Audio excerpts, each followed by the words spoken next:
তো এই যে মানুষটা ব্রুটালি একজন নারীকে ধর্ষণ করার পরে করেছে, তার ব্যাপারে কেন এত সিম্পেথি? আমার এটা বিচার হলো এলিট শ্রেণীর জন্য, গরিবদের কোনো দামই নাই এই বাংলাদেশে। দুইজন ব্যক্তি ইয়াবা কিনে বাড়ি ফিরছে, কয়েকজন পুলিশ রাস্তায় তাদেরকে ধরছে। হজরতুল আল্লামা মামুনুল হক সাহেব আফগানিস্তান সফরে আসেন এবং আমরা খেয়াল করে দেখছি যে তিনি মাঝে মধ্যেই তার ফেসবুক অ্যাকাউন্ট, ইউটিউব চ্যানেলে আফগানিস্তান রিলেটেড বা বিভিন্ন জায়গায় ভ্রমণ রিলেটেড কিছু ভিডিও তিনি প্রকাশ করতেছেন। এই ভিডিওটা অনেক সুশীল শাহবাগী টাইপের যে মেন্টালিটিওয়ালা মানুষগুলো আছে তাদের ভিতরে খুব চুলকানির সৃষ্টি হয়েছে। কারণ আফগানিস্তানের সম্পর্কে অনেকেরই বরাবর চুলকানি, এমনকি অনেক ভালো মানুষের ভিতরেও চুলকানি আছে আফগানিস্তান সম্পর্কে। আফগানিস্তান যে বর্তমানে পজিশনে আছে সেই পজিশনের থেকে বাংলাদেশ কিছুটা হলেও দূরে আছে। কারণ কি, আমেরিকা আফগানিস্তান ছেড়ে দেওয়ার পর থেকে আফগানিস্তান যেভাবে উত্থান হয়েছে এটা একেবারে অকল্পনীয় এবং অভাবনীয় সাফল্য তাদের এটা।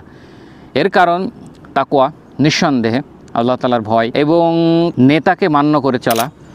একটা জিনিস খেয়াল করে দেখবেন, আফগানি যে মুদ্রার মান, এই মান বাংলাদেশি টাকার থেকে অনেক বেশি। কী কারণে অনেক বেশি? এর একটা কারণ হলো ডলারের রিজার্ভ বাড়ানোর জন্যে অনলাইন পেমেন্ট বা অনলাইন গেটওয়েগুলো বন্ধ করে দিয়েছে এবং আরও নানাবিধ সিদ্ধান্ত নিয়েছে, যার কারণে তাদের মুদ্রার মানটা অনেক বেশি বাংলাদেশের থেকে। টাকা পাচার হওয়া বাংলাদেশের যে কী ধরনের একটা সমস্যা বর্তমানে, এটা আফগানিস্তানে নাই। অর্থাৎ যে কেউ চাইলে এখন বিদেশে সম্পদের পাহাড় গড়বে, ডলার পাঠিয়ে দিবে, লিগ্যাল ইলিগ্যাল দুই ধরনের চ্যানেল ব্যবহার করেই তারা টাকা পাচার করবে, এই ধরনের কোনো সমস্যা আফগানিস্তানে নাই। এক নম্বর ইকোনমিক্যালি। দুই নম্বর আসি ইন্টেরিয়র সমস্যা বা ইন্টারনাল যে সমস্যাগুলো থাকে, অর্থাৎ আইন শৃঙ্খলা পরিস্থিতি। আপনি যদি এখন বলেন বাংলাদেশের সাথে কম্পেয়ার করে আফগানিস্তানের আইন শৃঙ্খলা পরিস্থিতি কেমন, আমি বলবো যে বাংলাদেশ থেকে কমসে কম হইলেও 10 গুণ ভালো আফগানিস্তানের আইন শৃঙ্খলা পরিস্থিতি, অর্থাৎ অভ্যন্তরীণ আইন শৃঙ্খলা পরিস্থিতি। কেন? সেখানে একজন মানুষ কাউকে হত্যা করতে গেলে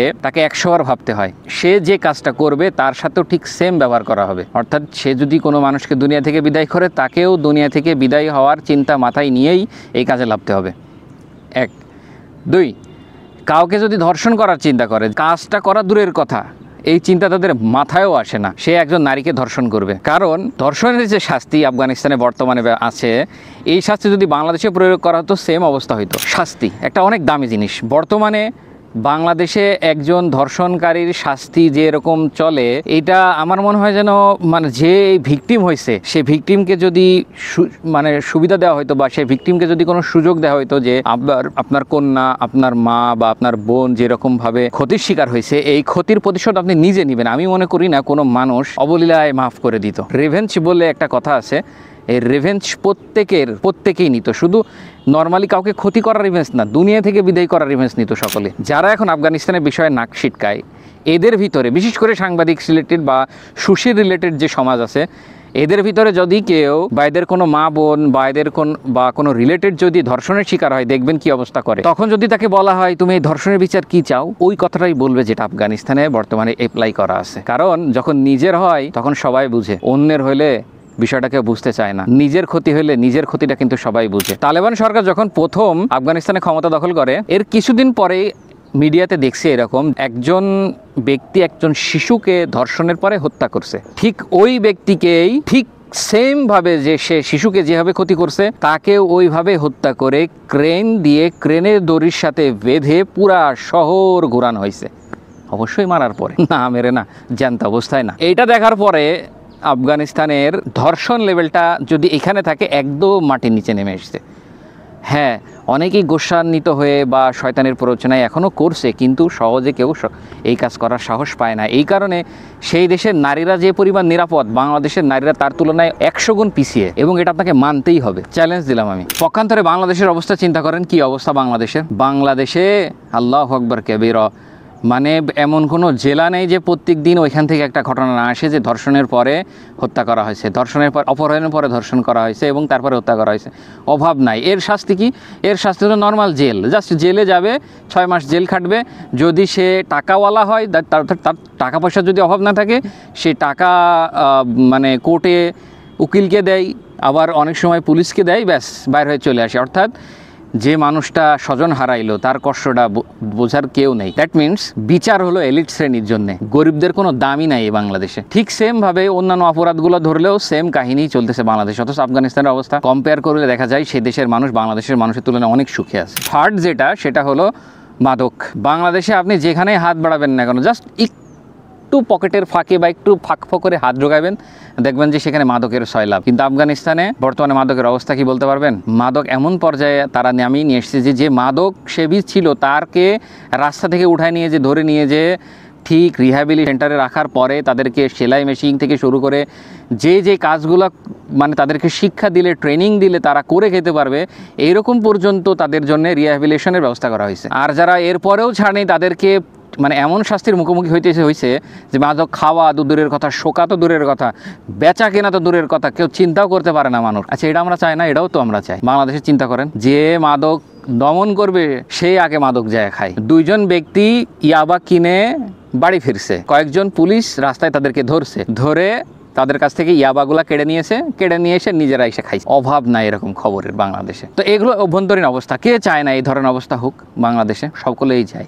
ভালো পরিবেশ সকলেই চায়। তো আল্লাহ মামুনুল হক সাহেব বর্তমানে আফগানিস্তানে যে আছেন, আমরা তো ওই আফগানিস্তানের আমরা আফগানিস্তান হোক বাংলাদেশে এরকম চাই না, কিন্তু যে আমাদের আফগানিস্তান হইতেও পারবে না। কারণ কি, আফগান জনগণ একটা সার্টেন অ্যামাউন্টের রক্ত দিয়ে তারা এই দেশটা পেয়েছেন। একটা মানে রিলেশনশিপ থেকে শুরু করে এভরিথিং তারা স্যাক্রিফাইস করতে আজকে তারা এই অবস্থায় এসে পৌঁছেছেন এবং আল্লাহ তাআলা তাদেরকে এই সুকুন, এই শান্তি দান করেছেন। কিন্তু আমাদের তো এই অবস্থা সিচুয়েশন নাই। আফগানিস্তানের চারদিকেই মুসলিম কান্ট্রি, আমাদের চারদিকে তো কেউ নাই। তো আমাদের আফগানিস্তান হওয়ার দরকার নেই, কিন্তু আমরা কিছুটা হলেও তো এই রুল ফলো করতে পারি। আমরা বর্তমানে এমন এক জামানায় বাস করতেছি, আমরা মনে করি যে গণতন্ত্র আমাদের জন্য মুক্তি। ভাই, চ্যালেঞ্জ দিয়ে কথা বলতেছি, একেবারে খাঁটি চ্যালেঞ্জ হিসেবে নেন।